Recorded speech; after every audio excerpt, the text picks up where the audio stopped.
Krisis ketenagakerjaan yang melanda Malaysia, khususnya di sektor perladangan, bukan hanya mencerminkan persoalan ketersediaan tenaga kerja, tetapi juga menunjukkan lemahnya fondasi sistem ketenagakerjaan nasional dalam menjawab tantangan modern. Ratusan triliun rupiah investasi batal masuk ke Indonesia. Gara-gara apa? Premanisme ormas.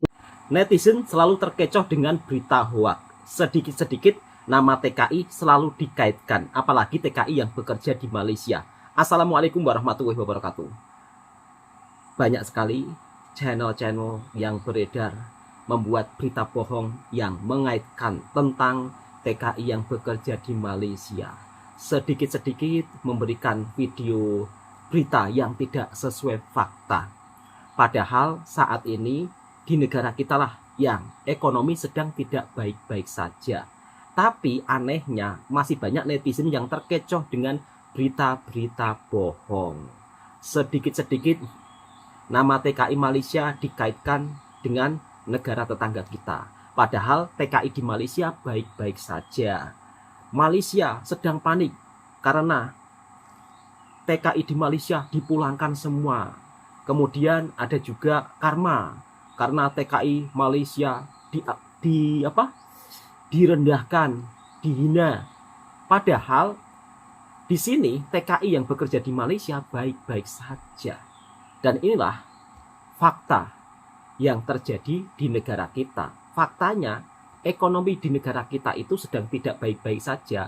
Kenapa sedikit-sedikit suka membohongi penonton? Seolah-olah justru negara tetangga yang ekonominya tidak baik-baik saja.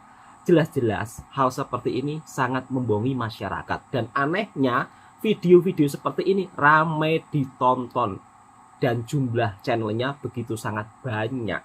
Tapi suka menyebar berita bohong mengaitkan TKI yang bekerja di Malaysia. Kita simak sebentar. Krisis ketenagakerjaan yang melanda Malaysia, khususnya di sektor perladangan, bukan hanya mencerminkan persoalan ketersediaan tenaga kerja, tetapi juga menunjukkan lemahnya fondasi sistem ketenagakerjaan nasional dalam menjawab tantangan modern. Sarawak kini menjadi salah satu titik panas dari permasalahan ini, dengan kebutuhan pekerja ladang yang diperkirakan mencapai 800.000 orang. Ini bukan angka kecil, dan menjadi ironi tersendiri ketika Malaysia selama ini dikenal sebagai negara yang mengandalkan ekspor kelapa sawit sebagai salah satu penyumbang utama devisa negara. Namun apa artinya ladang-ladang luas dan produktivitas tinggi, jika tak ada cukup tenaga manusia untuk menjalankan operasionalnya? Bagaimana kelanjutannya? Di sisi lain, keputusan Indonesia untuk menghentikan sementara pengiriman TKI ke Malaysia dalam beberapa sektor, termasuk perladangan, membuka babak baru dalam hubungan ketenagakerjaan antar negara di kawasan Asia Tenggara. Langkah ini sebenarnya dilandasi oleh niat baik untuk mendorong kemandirian tenaga kerja nasional Indonesia. Namun efek domino yang ditimbulkannya justru memperlihatkan betapa besarnya ketergantungan Malaysia pada tenaga kerja asing, terutama dari Indonesia. Ketika aliran TKI tersendat, ribuan hektar ladang di Sarawak, Johor, hingga Pahang mendadak kekurangan tenaga kerja. Para pelaku industri kelapa sawit, durian, hingga sektor padi, mulai panik. Mereka menghadapi kenyataan bahwa pekerjaan-pekerjaan berat yang selama ini dikerjakan oleh tenaga kerja Indonesia, tidak diminati oleh warga lokal.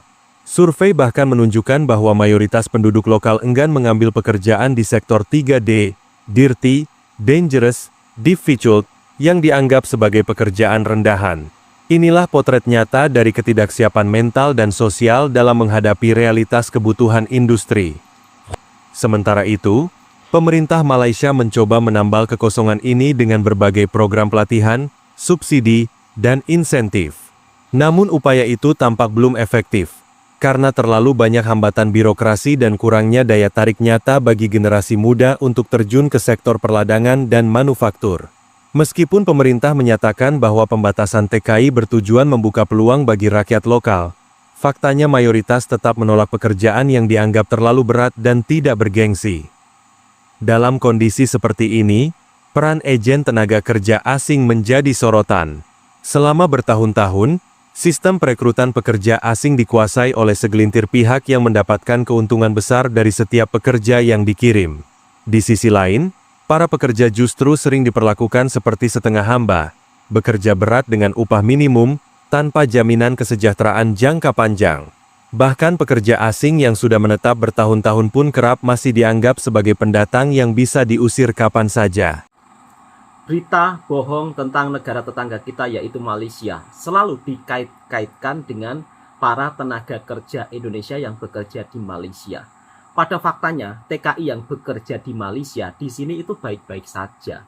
Tapi di sisi lain, di saat ekonomi di negara kita sedang tidak baik-baik saja, muncullah berita yang seolah-olah kita itu merupakan salah satu yang terpaling bagus, terpaling segalanya. Dan channel-channel seperti ini ramai dibuat. Tujuannya ya demi untuk mendapat penonton yang banyak, tapi sayangnya netizen terkecoh dengan berita hoax seperti ini. Para TKI yang bekerja di sini, mereka ya baik-baik saja. Jika kita bekerja di negara orang dengan cara resmi, dengan cara yang benar, semuanya itu dilindungi undang-undang.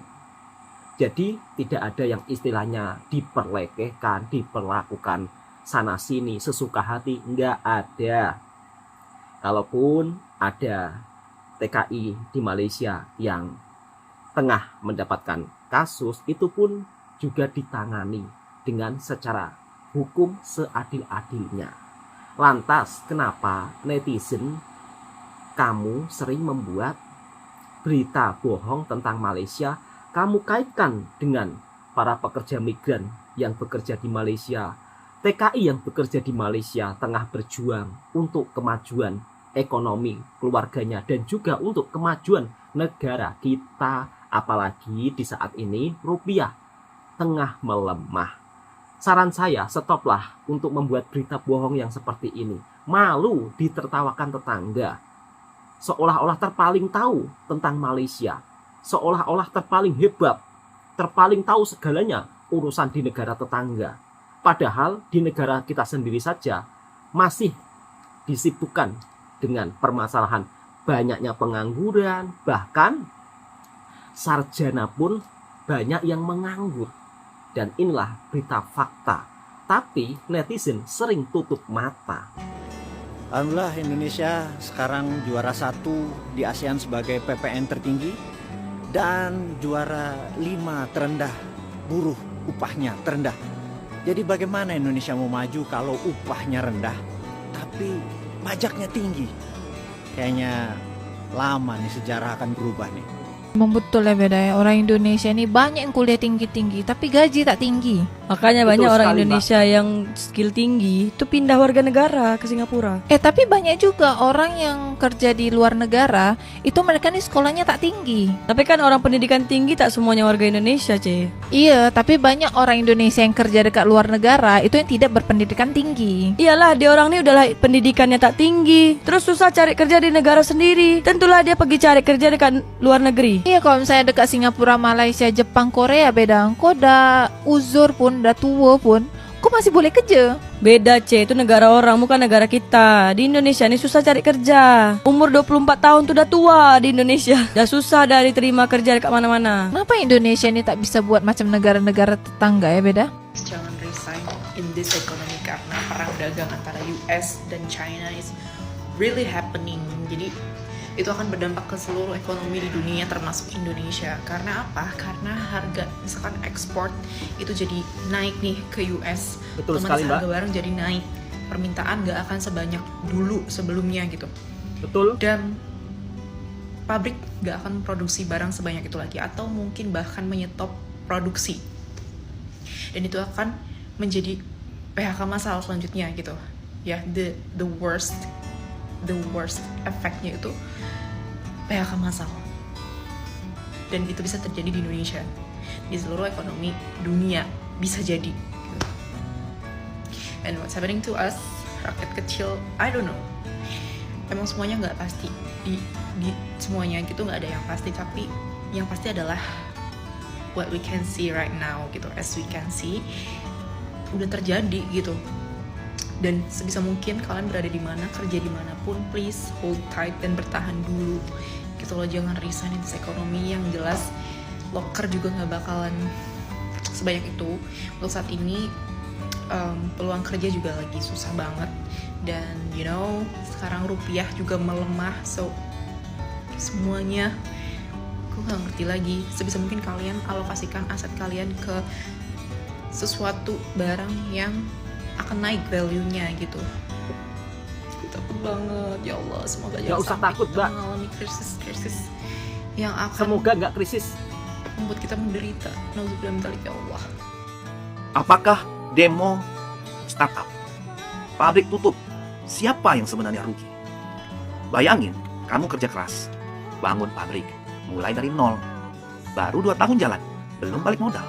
Tapi kamu udah dipercaya bayar internasional. Produksi jalan, lapangan kerja terbuka. Semua kelihatan baik-baik saja. Sampai satu hari, demo buruh meledak. 4 hari nonstop, buyer luar negeri dapat kabar. Investor mulai ragu, orderan dibatalkan, kena penalti, dan pabrik tutup. Siapa yang salah? Buruh. Mereka hanya menuntut hak. Manajemen mungkin terlalu cepat ekspansi tanpa kesiapan operasional. Atau sistem yang menempatkan manusia hanya sebagai angka dalam laporan produksi. Di dunia ekspor, reputasi adalah segalanya. Buyer luar negeri nggak mau ambil resiko. Sekali ada gejolak, mereka tinggal cari pabrik lain. Kita pikir ini cuma demo. Tapi bagi mereka, ini tanda bahaya. Dan investor, mereka nggak peduli cerita. Mereka cuma lihat kerugian. Kalau lingkungan bisnis nggak stabil, mereka pergi. Jadi, siapa yang rugi? Buruh kehilangan pekerjaan. Perusahaan kehilangan mimpi. Kota kehilangan satu pusat ekonomi. Semua rugi, semua korban. Ketika kekecewaan tak bisa dibicarakan, demo jadi pilihan. Tapi, kalau tidak disikapi bijak, demo juga bisa menghancurkan masa depan. Ini bukan soal siapa yang benar, tapi soal bagaimana kita gagal mendengar satu sama lain. Saat kita sama-sama terluka, belajar jadi bangsa yang cerdas. Perusahaan baru 2 tahun berdiri, baru belajar berjalan, tapi sudah tumbang. Bukan karena pesaing, bukan karena bangkrut, tapi karena kehilangan harapan. 4 hari mogok kerja, cukup untuk buyer membatalkan kontrak, investor menarik dukungan, produksi berhenti, operasional lumpuh, nafas perusahaan berhenti. Kita semua tumbang, bukan hanya 1.126 pekerja yang kehilangan penghasilan, tapi seluruh sistem runtuh. Dari manajemen sampai cleaning service, semua sama-sama pulang dengan air mata. Tapi inilah yang jarang dibicarakan. Banyak yang cepat membela, tapi sedikit yang mau menyelami akar persoalan. Perusahaan belum BEP, kami belum balik modal. Perusahaan dan buruh sebenarnya sama-sama belum menikmati hasil, sama-sama sedang berjuang. Demo adalah hak, tapi saat tuntutan tak dibarengi komunikasi, saat aspirasi digerakkan oleh suara-suara dari luar yang tak paham kondisi dalam, yang runtuh bukan hanya pabrik, tapi juga masa depan ribuan keluarga. Saat semua pihak saling menyalahkan, tak ada yang menang. Yang ada hanya luka dan PHK massal. Bangsa ini tidak kekurangan suara lantang, tapi seringkali kurang cermat memilah mana yang tulus, mana yang manipulatif. Bijak bukan berarti diam, tapi tahu kapan bicara dan kapan mendengar. Tidak semua yang keras itu benar, tidak semua yang diam itu salah. Mari belajar jadi masyarakat yang kuat, bukan karena mudah marah, tapi karena cerdas menilai keadaan. Kami tidak anti kritik, kami tidak alergi demo, tapi kami ingin didengar juga sebelum semuanya hancur. Karena kalau setiap pabrik yang baru berdiri langsung tumbang karena miskomunikasi, lalu siapa yang berani membuka lapangan kerja di masa depan? Kami hanya ingin berjalan lebih jauh, tapi langkah kami dipatahkan sebelum sempat berlari. Itu PT Ihong pecat 3 orang, wah itu semua orang pada heboh. Karyawan semua pada ngamuk guys. Demo gede-gedean, langsung sweeping HRD ke dalam kantor. Mogok kerja 4 hari, solidaritas katanya. Tapi endingnya, kena batu sendiri loh. 4 hari pabrik lumpuh, nggak ada produksi, vendor kabur, orderan batal. Rugi, ya pasti rugi lah. Bukan rugi ratusan juta guys, miliaran. Akhirnya pabrik langsung tutup permanen, game over. Sesuai permintaan kalian kan, tutup pabrik. Nah, tuh. Yang lucunya, sekarang tuh mereka lagi demo di kantor pemerintahan. Buat apa? Suruh buka pabrik lagi, buat nerima mereka kerja di sana lagi. Lah yang bikin tutup siapa? Yang bikin bangkrut siapa? Udah bakar kapal sendiri, sekarang nyebur minta tolong. SDM kita tuh jujur, IQ-nya rendah banget sumpah. Gampang emosi, so paling bener, kerja asal-asalan, pas dikasih sanksi, ngamuk. Kalian tuh nggak mikir keluarga, anak istri kalian, nggak mikir cicilan kalian. Kalian masih pinjol kan? Mau naik gaji tapi performa jeblok. Kalian lihat sono tetangga kita Vietnam, pabrik dia sekarang maju banget. Karena SDM-nya luar biasa, gak gampang baperan. Makanya pemerintah mau support, dikasih subsidi. Karena SDM-nya tuh niat, disiplin, fokus kerja, nggak banyak drama. Makanya banyak investor asing mau masuk ke Vietnam untuk membesarkan pabriknya mereka. Karena mereka tahu SDM-nya tuh luar biasa. Kita baru 3 orang dipecat aja udah pada rusuh. Solidaritas apa sih yang kalian cari? Terus sekarang kalian nganggur kan rame-rame? Makanya kerja tuh jangan cuma pakai mulut.